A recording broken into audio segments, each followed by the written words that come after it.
Hello brother ဒီလိုမျိုး unit ဖြစ်တဲ့ထောင်အင်ဂျီကို brother အနေနဲ့လိုချင်လား။ तू ကတော့ဝယ်လို့တော့မရဘူးဒါပေမဲ့ကျွန်တော်တို့ event exchange ရှိပါတယ်အဲ့ဒါကတော့ဘယ်မှာလဲဆိုတော့ဟုတ်ပါတယ်ထောင်မှာပဲဖြစ်ပါတယ်အဲ့တော့ဒီဟာလေးကိုကျွန်တော်ဘယ်လိုယူမလဲဆိုတော့ဒီနေ့လုပ်ပြသွားမှာဖြစ်ပါတယ်အဲ့တော့အားလုံးပဲမင်္ဂလာပါကျွန်တော်တို့ Sparrow Game Shop ကနေကြိုဆိုလိုက်ပါတယ်ကျွန်တော် Sparrow Game Shop မှာ ND နဲ့ပတ်သက်ပြီး top up များကိုလည်းဝယ်လို့ရနိုင်ပြီမလို့လာရောက်အားပေးကြပါဦးအဲ့တော့ကျွန်တော်တို့အဆက်လေးကိုစလိုက်အောင်ကျွန်တော်တို့အဆက်လေးကတော့ထောင်ထဲကနေပဲစမှာပဲဖြစ်ပါတယ်ထောင်တန်းဆိုင်ရာကနေပြီးတော့စမှာပါအဲ့တော့ကျွန်တော်တို့အနေနဲ့ပထမဆုံးထောင်ထဲရောက်တာနဲ့ဘာမှမလုပ်ပါနဲ့ဒီတရက်ကတော့အိတ်လိုက်ပါတော့ brother အေးရေးဝအောင်လို့ပါအဲ့တော့တရက်အိတ်ပြီးသွားပြီ brother အေးရေးဝပြီဆိုရင်တော့ကျွန်တော်တို့ထောင်ပေါက်လုပ်ငန်းစဉ်ကိုစရမှာပဲဖြစ်ပါတယ်အဲ့တော့ brother အနေနဲ့ဒီ gag ကိုခေါ်ပြီးတော့ပတ်စံပေးပြီးထွက်တာတော့လူတိုင်းသိပါတယ်ကျွန်တော်တို့ကတော့အဲ့လိုပတ်စံအကုန်မခံပါဘူးဟုတ်ပါတယ်ကျွန်တော်တို့ပတ်စံအကုန်မခံဘူးကျွန်တော်တို့ထောင်ဖောက်နီး9မျိုးနဲ့ဘယ်လိုဖောက်ပြမလဲဆိုတာကို brother တို့ကြည့်ရမှာပဲဖြစ်ပါတယ်အဲ့တော့ let's go ကျွန်တော်တို့ထောင်ဖောက်နီး9မျိုးကတော့ဘယ်မှာကြည့်လို့ရလဲဆိုတော့ဒီစာအုပ်ထဲမှာကြည့်လို့ရပါတယ်အဲ့တော့ तू ကထောင်တစ်ခါဖောက်တန်းအောင်လဲ reward ကပြီးတော့မှာပေါ့နော်အဲ့ reward နဲ့ကျွန်တော်တို့ကအင်ဂျီဝယ်ရမှာပဲဖြစ်ပါတယ်အဲ့တော့ပထမဆုံးထောင်ဖောက်အောင်မှာတော့ကျွန်တော်တို့ brother တို့အကုန်လုံးသိတဲ့အတိုင်းပဲဒီအုတ်နံခွဲပြီးတော့ထောင်ဖောက်အောင်ပဲဖြစ်ပါတယ်ငယ်ငယ်တော့လည်းထောင်ဖောက်တဲ့ကိန်းနေစော်ဘူးတယ်မလားအဲ့လိုပါပဲကျွန်တော်တို့ဒီဟာလေးကိုဖောက်မှာဖြစ်ပါတယ်အဲ့တော့ဒီဟာကိုဖောက်ဖို့အတွက်ဘာလို့လဲဆိုတော့ကျွန်တော်တို့ and morning လုပ်လိုက်ပါပြီးရင် lunch time ပေါ့နော် lunch time မှာကျွန်တော်တို့အနေနဲ့ဇွန်းသွားခိုးရမှာပဲဖြစ်ပါတယ်အဲ့တော့ဇွန်းခိုးတဲ့နေရာလေးကတော့ကျွန်တော်ဒီမှာပေါ့နော်ပြထားမယ်ပေါ့နော် brother တို့အနေနဲ့လေထောင်ထဲမှာလေတွေ့ရင်တွေးသမျှပစ္စည်းကိုအကုန်ကောက်ထားပါဘာလို့လဲဆိုနောက်ကျရင်လိုလာလို့လိုမှာပဲဖြစ်ပါတယ်အဲ့တော့ကျွန်တော်တို့ကောက်ပြီးဆိုတော့လေဇွန်းလေးကိုခိုးလိုက်ရအောင်အဲ့တော့ဇွန်းကတော့ကျွန်တော်ဒီတိုင်းအမြန်လေးပဲခိုးလိုက်မယ်ပေါ့နော်အဲ့တော့ကျွန်တော်တို့ဇွန်းခိုးပြီးပြီဆိုရင်တော့ဘာလုပ်မလဲဆိုတော့ကျွန်တော်တို့နေထိုင်ရနေရပေါ့နော်ကျွန်တော်တို့ရဲ့ဂျီးတွေကိုပြန်သွားမယ်ကျွန်တော်အခန်းကိုပြန်သွားပြီးတော့ကျွန်တော်ထောင်ဖောက်အောင်ပဲဖြစ်ပါတယ်အဲ့တော့ဒီအပေါက်ဖောက်တဲ့အချိန်မှာလေ brother ကိုအဆောင်လာကြည့်မကြည့်လဲ brother ကိုစစ်ဆေးပါမဟုတ်ရင်ကျွန်တော်လိုပြောမှာတခါ D1 ပြန်ပြီးတော့ extend ဖြစ်သွားမယ်ပေါ့နော်အဲ့တော့ရပါပြီအဲ့ဒါဆိုရင်တော့ brother တို့ escape လုပ်အောင်ပဲဖြစ်ပါတယ် escape လုပ်ရင်ဒီဂူထဲမှာပေါ့နော်ဒီဂူထဲကအဲ့ဟိုဟာလေးပေါ့နော် flashlight လေးအဲ့ light လေးတွေကိုရှောင်မှာအဲ့ဒါကတော့ CCTV ကင်မရာပါအဲ့ light နဲ့တွားတွေ့ရင်တော့ brother ဖမ်းခံရပြီးတော့ပြန်ပြီးတော့ထောင်ထဲဝင်ရမှာပဲထောင်ထဲဆိုင်မှာဖြစ်ပါတယ်အဲ့တော့ပထမဆုံးねကျွန်တော်တို့လွတ်မြောက်သွားပြီပဲဖြစ်ပါတယ်အဲ့တော့ brother တို့ဒါလေးပြီးပြီလားမပြီးသေးပါဘူးကျွန်တော်တို့ထောင်ထဲပြန်ဝင်ရမှာပဲဖြစ်ပါတယ် Oh shit. Here we go. အဲ့တော့ကျွန်တော်တို့အနေနဲ့နောက်တစ်ခေါက်ထောင်ထဲပြန်ဝင်မှာပဲဖြစ်ပါတယ်အဲ့တော့ကျွန်တော်တို့ထောင်ထဲရောက်တာနဲ့ဘာမှမလုပ်ပါနဲ့ကျွန်တော်တို့ရဲ့စာအုပ်လေးကိုရင်ဆက်လိုက်ပါအဲဆိုရင်တော့ကျွန်တော်တို့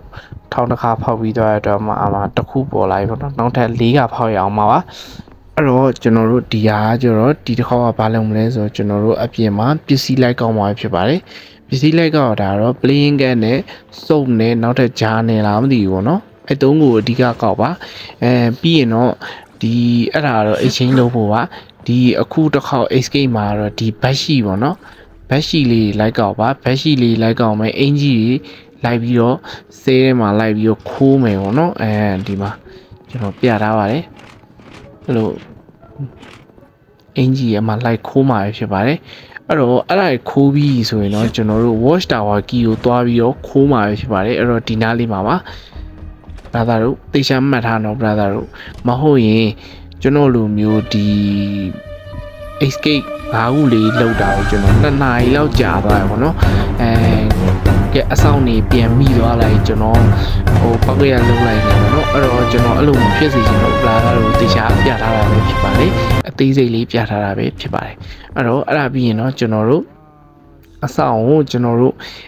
cleaning လုပ်ချင်တယ်ဆိုပြီးတော့ပြောပါတော့ cleaning လုပ်ချင်တယ်ဆိုပြီးတော့ပြောပြီးတော့သူကအမိုးပေါ်ကိုပြောလိုက်ပါအဲ့တော့အမိုးပေါ်ကိုရောက်ရင်တော့ရပါပြီ brother တို့ escape လို့ပေါ်ရင်တော့ brother တို့ escape လုပ်လိုက်ပါတော့အဲ့တော့ဒုတိယတစ်ခေါက်အောင်မြင်သွားပြီဖြစ်ပါတယ်အဲ့တော့ဒီပါရင်ကျွန်တော်တို့မပြီးပါဘူးနောက်တစ်ခေါက်ဂျီးတွေကိုထပ်သွားမှာပဲဖြစ်ပါတယ်အဲ့တော့ let's go Oh shit. Here we go again. ကဲအဲ့တော့ဂျီးတွေကိုနောက်တော့ရောက်ပါပြီကျွန်တော်တို့စာအုပ်လေးကိုဖွင့်လိုက်ရင်တော့အမှနှစ်ခါဖြစ်သွားပြီပေါ့နော်နှစ်ခါဖြစ်သွားရင်နောက်ထပ်3ခါကျန်ပါသေးရဲ့အဲ့တော့အိတ်လိုက်ကြအောင်ကျွန်တော်တို့အိတ်လိုက်ပြီးရင်တော့ကျွန်တော်တို့ ဒီနာအောက်ဆုံးထက်ကပေါ့နော်အမှ living forces ဆိုတဲ့ဒီဘဲပေါ့နော်ဒီဘဲကိုစကားတော့ပြောပါဒီဘဲကိုစကားတော့ပြောရင် तू က enemy figure အယုတ်ကလေးတောင်းပါလိမ့်မယ်ဒေါ်အယုတ်ကလေးပေါ့နော်အဲ့ဒါတော့ဒီမှာပေါ့နော်ဒီအောက်ဆုံးထက်ကဘဲပဲ spider ဆိုတဲ့ဘဲရှိမှာပဲတွားပြီးတော့ပြောရမှာပေါ့နော်အဲ့အကြောင်းကိုတော့ပြောပါတော့ပြောပြီးရင်တော့ brother အနေနဲ့တညအိတ်လိုက်ပါကဲ brother အနေနဲ့တညအိတ်ပြီးသွားပြီဆိုရင်တော့ဒီ spider ဆိုတဲ့ဘဲရှိကိုပြန်သွားပါပြီးရင်အဲ့ဘဲကိုစကားပြောပါစကားပြောလိုက်ရင် brother ကိုအမှအယုတ်ကလေးပေးပါလိမ့်မယ်မနေ့ကတောင်းထားတဲ့အယုတ်ကလေးကို brother ကိုပေးရင် brother အနေနဲ့ဒီ living forces ဆိုတဲ့ဘဲရှိကိုပြန်ပြီးတော့သွားမှာပဲဖြစ်ပါတယ်အဲ့တော့အဲ့ဘဲကိုရှိ living forces ရှိရရင်သူ့ကိုလည်းစကားပြောလိုက်ပါပြောပြီးရင်တော့ brother ကိုဒီ sibling တစ်ခုပေးပါလိမ့်မယ်ဒီတစ်ခေါက်လွတ်မြောက်မဲ့အကြောင်းအရာတော့အဲ့ sibling နဲ့သက်ဆိုင်ပါတယ်အဲ့တော့အဲ့ sibling ရပြီဆိုရင် brother အနေနဲ့ညနေပိုင်းကိုအဆောင်တယောက်ရှိသွားပြီးတော့နေမကောင်းဆိုတာကိုပြောလိုက်ပါတော့နေမကောင်းဆိုတာကိုပြောလိုက်ပါပြောလိုက်ရင်တော့ brother တို့တစ်ခါလဲစီးကင်းသွားပါမယ်ဘလို့တိုက်ပြအောက်အောက် brother အနေနဲ့စီးကင်းနဲ့ရောက်ပြီဆိုတာနဲ့ဆရာဝန်အလစ်ကိုကြည်ပါဆရာဝန်အလစ်ကိုကြည်ပြီးတော့အမှအိုင်နာလေးသွားပါတော့ view ဆိုရင်နေလဲပါနေပြီးရင်တော့ brother တို့အနေနဲ့ဆရာဝန်အလစ်ကိုကြည်ပြီးရတယ် brother အမှစီးထိုးရတယ် brother ပါလာစီကိုထိုးပြီးတော့တေးချောင်းဟန်ဆောင်လိုက်ပါပဲဖြစ်ပါတယ်အဲ့ဆိုရင်တော့ဆရာဝန်ကဟာဘာဖြစ်သွားတာလဲဘာညာပေါ့အဲ့လိုဖြစ်ပြီးတော့ brother ကိုနှင်ထုတ်လိုက်ပါပဲဖြစ်ပါတယ်အဲ့တော့နောက်ထပ်ကျွန်တော်တို့နောက်ထပ်တစ်ခုအောင်မြင်သွားပြီဖြစ်ပါတယ်အဲ့တော့ပြီးပြီပါဦးနောက်တစ်ခါ Here we go again. အဲ့တော့ထောင်ထဲရောက်လာတဲ့စာအုပ်ကိုထည့်ကြည့်လိုက်ပါကျွန်တော်တို့3ခါလွတ်မြောက်ပြီဆိုတော့2ခါပဲကျန်တယ်ပေါ့နော်2ခါပဲကျန်တာကတော့ဒီမှာပေါ့နော်နောက်တစ်ခါတော့ဒီမှာဒီပဲထိုနီရိုးဆိုရယ်ဘဲကြီးမှာဘူးလင်းလုံနေတာကိုကျွန်တော်တို့သွားပြီးတော့ဟီးရိုးဝင်လုံမှာပေါ့နော်အဲ့တော့အခက်မသိရင် brother အနေနဲ့စီးကဲရောက်သွားနိုင်ပါတယ်ဒါပေမဲ့ကျွန်တော်တို့စီးကဲမရဘူးကြီးတယ်ပဲပြန်ရောက်သွားအခန်းထဲပြန်ရောက်သွားတော့သူကျွန်တော်ကူညီခဲ့တဲ့ဘဲကကျွန်တော်စကားလာပြီးတော့ပြောပါလိမ့်မယ်အဲ့တော့ပြောပြီးရင်တော့အဲ့ဘဲရှိကိုကျွန်တော်တို့သွားရမှာပဲဖြစ်ပါတယ်အဲ့ဘဲရှိကိုသွားရင်တော့ brother အနေနဲ့လွယ်ထဲမှာဇွန်းရှိမှရမယ်ပေါ့နော်ဇွန်းကို lunch time မှာခိုးထားပါအဲ့ပြီးမှဒီဘဲရှိကိုသွားပါအဲ့တော့ဒီဘဲရှိကိုသွားရင်တော့စကားပြောလိုက်ပါပထမတစ်ခါပြောတာတော့ဘာမဟုတ်ပါဘူးအဲ့တော့နောက်တစ်ခါထပ်ပြောမှာပဲ brother တို့ဒီunlock ဖြစ်သွားမှာပေါ့နော်ဒီ mode ကိုအဲ့တော့အဲ့ဆိုရင်ရပြီ brother အနေနဲ့ဒီကရေပါးလေးကိုဆွဲချလိုက်ပါဆွဲချပြီးတော့ brother တို့ကဒီဗီဒီယိုတွေကိုဝင်ပြီးတော့ပုံနေရမှာပဲဖြစ်ပါတယ်အဲ့တော့အဲ့ဒီအချိန်မှာအဆောင်ကနေပြီးတော့ brother တို့အဲ့ဒီရေပိုက်ဟိုလေးကိုလာကြည့်မှာပဲဖြစ်ပါတယ်အဲ့တော့လာကြည့်ပြီဆိုရင်တော့ brother ထွက်လိုက်ပါထွက်ပြီးတော့ brother ဘေးပေါက်ကနေပြေးရမှာပဲဖြစ်ပါတယ်အဲ့တော့ဒီမှာတေချာလေးကြည့်ပါအလွယ်တကူမလုပ်လိုက်ပါနဲ့ကျွန်တော်တော့ကလည်းကျွန်တော်အမှတော်တော်လေးကိုဒီနားလေးမှာတော်တော်တိုင်ပတ်သွားရပါတော့ကျွန်တော်3ခါလောက်3ခါမကောက်4ခါလောက်ဆော့လိုက်ရပါတော့အဲမီးကိုတေချာရှောင်ပါမီးလာကန်ကြီးရဲ့ height လောက်ပါနော်ဂက်ရက်မားနေမိပါစေနဲ့ဂက်ရက်မားနေမိရင်တော့ brother ရှောမှာပဲဖြစ်ပါတယ်အမနော်အဲ့တော့ရပြီထပ်ပြီးတော့သွားမယ်ပေါ့နော်ကျွန်တော် brother တို့အမားမဖြစ်စေချင်လို့ကျွန်တော်ဒီလိုလွတ်တာတွေအထိကျွန်တော်တေချာကြီးတင်တာပေါ့နော်ပုံမှန်ဆိုရင်တော့ကျွန်တော်တည်ရမလားဟာဒီကနေထွက်သွားလိုက်တော့ဆိုပြောလို့ရပါတယ်အဲ့တော့ကျွန်တော်တို့ကဒီလိုခက်ဖြစ်ခဲ့လို့ brother တို့ကိုလည်းအဲ့လိုမဖြစ်စေချင်လို့ကျွန်တော်ပြောတာပါအဲ့တော့ပြီးရင်ကျွန်တော်တို့ဒီနားလေးကအပေါက်ကထွက်ရမှာပါဒါပေမဲ့ကျွန်တော်မှကီးပါမလားအမှကျွန်တော်ပြောတယ်ဒါကတော့ကျွန်တော်ရဲ့အဖြစ်ပြက်လေးပဲကီးပါမလားကျွန်တော် reception မှာဆိုပြီးတော့ကျွန်တော် reception ကိုပြန်ပြီးတော့သွားရှာရတယ်ပေါ့နော်အဲ့တော့ကျွန်တော် reception ကိုသွားရှာလိုက်တယ်အဲ့တော့အမှ reception နားလေးမှာပေါ့နော်မှာကီးလေးရှိပါတယ်အဲ့တော့အဲ့ကီးလေးကို brother အနေနဲ့ကောက်အောင်မှာဖြစ်ပါတယ်အဲ့ကီးလေးကိုကောက်ပြီးရင်တော့ကျွန်တော်တို့ပြန်ပြီးတော့သွားမှာဖြစ်ပါတယ်အဲ့တော့ပြန်ပြီးတော့သွားပြီးရင်တော့ brother တို့ဒီဟာလေးကိုကီးနဲ့ဖွင့်လိုက်ရင်တော့ okay congratulation ပါ brother တို့နောက်တစ်ခေါက်လွတ်မြောက်သွားပြီပဲဖြစ်ပါတယ်အဲ့တော့နောက်တစ်ခါလွတ်မြောက်လို့လည်းမပြောပါနဲ့ကျွန်တော်တို့ဒါ၄ခါမြောက်ပဲရှိသေးတဲ့အတွက်ကြောင့်လို့ကျွန်တော်တို့ထောင်နေထပ်ဝင်ပါမယ်အဲ့တော့နောက်တစ်ခေါက်ကိုကြည့်လိုက်ပါကျွန်တော်တို့နောက်ဆုံးတစ်ခေါက်ကျန်သေးရပါတော့နောက်ဆုံးတစ်ခေါက်က brother အနေနဲ့ဘယ်လိုလဲဆိုတော့နည်းနည်းတော့ဒီကောင်ထူးခြားရပါတော့ brother အနေနဲ့ဒီကောင်ရှိမှဟီးရိုးဝင်လို့ရင်းနဲ့စီးကန်းရောက်သွားရင်လဲနောက်တနည်းအားဒီကောင်ပေါ့နော်လောက်အောင်ပေါ့